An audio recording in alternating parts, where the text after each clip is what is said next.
एक बार एक बच्चे ने मुझसे सवाल किया कि आपको अंधकार से डर नहीं लगता क्या? मैंने उससे पूछा कि मुझे अंधकार से क्यों डरना चाहिए? तो उन्होंने कहा कि अंधकार में भूत आ सकता है।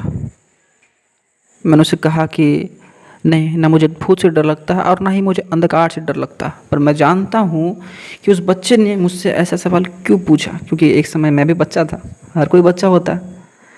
तो मैं जानता हूँ कि मुझे इस प्रकार की कहानियाँ क्यों सुनाई जाती थी। मुझे सुनाई जाती थी इसलिए कि मैं अंधकार में कहीं यहाँ वहाँ भाग ना जाऊँ, अपने आप को चोट ना पहुँचा लूँ, इसलिए मुझे इस प्रकार की कहानी सुनाई गई थी। पर समय के साथ साथ उन कहानियों से मैंने अपना पल्ला झाड़ लिया। मैं जान गया कि ऐसी कोई चीज़ होती नहीं है। मैं शुरुआत से ही प्रश्न उठाने वाला बच्चा रहा। हर चीज़ को मैं देखता, सवाल उठाता खुद से ही, क्योंकि मैं जानता हूँ कि लोग अपने अनुभव, अपने विचार मुझ पे थोप देंगे। पर मैं मैंने नहीं देखा किसी इंसान को आकाश में उड़ते या किसी ऐसे पत्थर को जो अ, टिका हो हवा में बिना किसी बल के। अगर बल लग रहा है तो अलग बात, अगर कोई आयरन मैन का सूट पहन के आकाश में उड़ रहा है तो अलग बात, फिजिक्स काम कर रही है वहाँ पर मैंने ऐसी कोई चीज़ नहीं देखी जो नॉन फिजिकल हो, जो भौतिक के नियमों का पालन ना करता हो। मैंने बहुत सारे जादू को देखा होते मैजिशियन जादूगर द्वारा, पर मुझे अचंभित करता वो चीज़ कि अंततः ये लोग ऐसे करते कैसे हैं। पर मैं देखता हूँ अभी यूट्यूब पे, इंस्टाग्राम पे उन चीज़ को, उन राज को खुलते हुए, तो मुझे फिर हंसी आती है खुद पे कि वाकई मैं इन चीज़ों को देख क्यों नहीं पाया। मैं पूछता हूँ खुद से कि क्या वाकई भूत होते हैं? क्यों मुझे वो अंधकार से ही डराने आएगा? क्यों उसे रोशनी से डर लगता है क्या?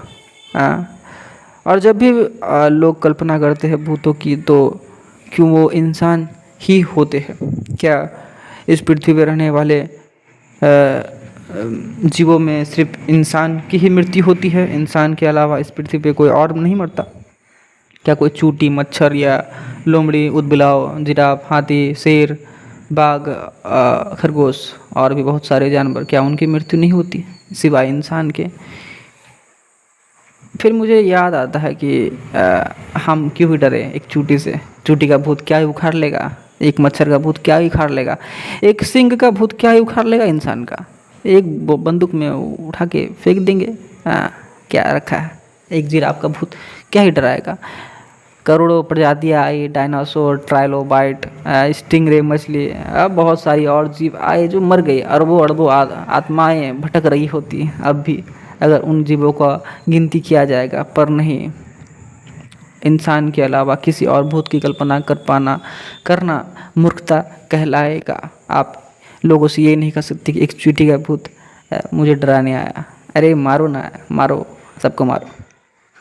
आप नहीं कर सकते। आप हमेशा ऐसे जीव की कहानियाँ सुनाने में ज़्यादा गर्व महसूस करते हो जो भीमकाय हो। पर अंततः उस भीमकाय जीव के अंदर भी एक चीज़ जो इंसान वाली रह जाती है, वो है हमारा दिमाग।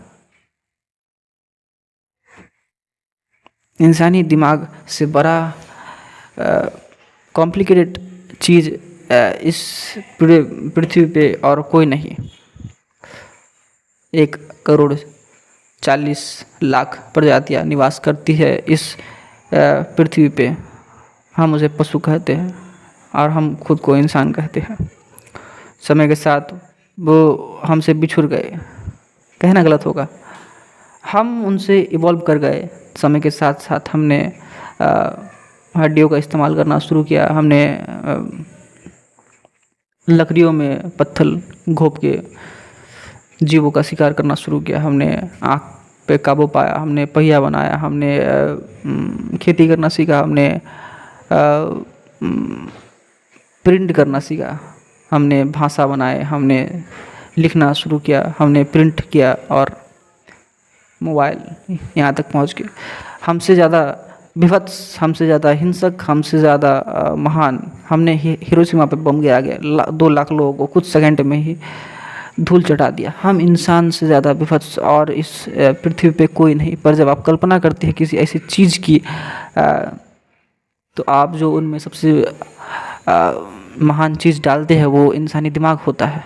एक चींटी ही कहलाएगा, एक सांप जहरीला के अलावा कुछ नहीं, एक गधा मूर्ख के अलावा कुछ नहीं, एक लोमड़ी चालाक के अलावा कुछ नहीं कहलाएगी, एक सिंह हिंसक के अलावा कुछ नहीं कहलाएगी, एक हाथी विशालकाय के अलावा और कुछ नहीं कहलाए। पर इंसान उन सभी पशु को अपने कंधे पे ढो के चलता है। एक इंसान से ज़्यादा विभत्स कुछ नहीं। आप इसलिए आप जब कभी कल्पना करते हो ना, तो उस चीज़ पे अपना दिमाग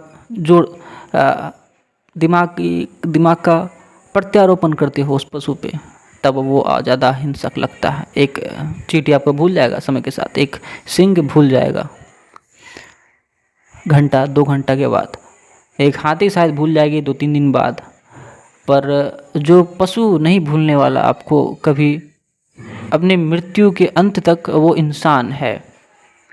इसलिए आप डरते हो इंसान से। तो आपकी कल्पनाओं में जब भी कोई चीज़ आती है तो आप उसे इंसानी रूप देते हो, ताकि लगे कोई लेवल का आया।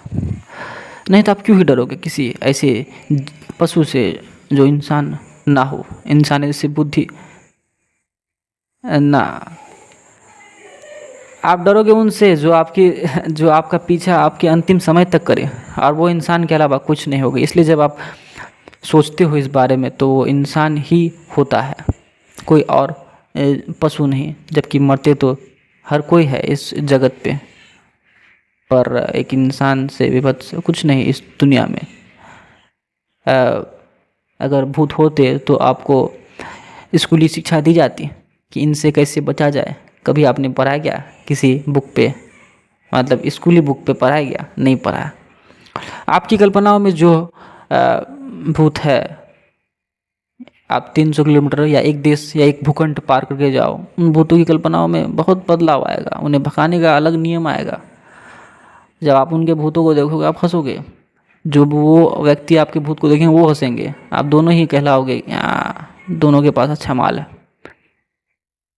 पर अंततः एक सेब दुनिया किसी कोने में भी सेब ही रहेगा, एक आम दुनिया किसी कोने में आम ही रहेगा, एक कद्दू एक आलू दुनिया के हर एक जगह में वही रहेगा। जो आप नामों में बदलाव हो सकते हैं, जल, वाटर, पानी, सेब, एप्पल या फलाना ढिमकाना, मैंगो फैंगो, ऐसा हो सकता है, पर चीज़ वही रहेगी। पर भूतों में वो नहीं है, वो एक सब्जेक्टिव चीज़ है। हर लोगों के अलग अलग अनुभव हो सकते हैं। 10 लोगों के एक सा अनुभव हो सकता है और 100 लोगों के एक सा अनुभव हो सकता है। विचार अलग अलग हो सकते, और आप लोगों के विचार, लोगों के अनुभव को सत्य नहीं मान सकते। सत्य आम है, सब सत्य सेब है, सत्य पानी है, पर एक भूत सत्य नहीं है, क्योंकि उसकी डेफिनेशन बदलती है। लोगों के अनुभव को आप कब तक ही सत्य मान के नहीं कह रहा कि उधर यह है माथे में सिंह निकला हुआ यूनिकॉर्न है, सत्य मान लोगे क्या? किस चीज़ को सत्य मानते फिरोगे? आप नहीं कर सकते ऐसा, मूर्ख कहलाओगे। तो विचार ही अटपटा सा है कि भूत वाकई होते हैं। अच्छा विचार है, हर विचार का कुछ ना कुछ इंसानी जीवन में काम है, तभी तो वो उसे मानते हैं। पर विचारों से चिपक जाना, उसे अंतिम समय तक ढोना अपने कंधे पे, ये मूर्खता के अलावा कुछ नहीं है। जिस खास करके जिन चीज़ों को आप कभी देख नहीं सकते, जिन चीज़ों को, जो चीज़ आपके ज़िंदगी में कभी इफ़ेक्ट नहीं डालती, दिमाग ही डाल सकती है पर असल ज़िंदगी में नहीं डालती, क्या ही फ़ायदा उन चीज़ों को ढोने का अपने कंधे पे। फिर भी विचार है, करना चाहिए। अपने से सवाल पूछिए, जब तक हो सके सवाल पूछिए, मिलेगा आंसर, मिलेगा।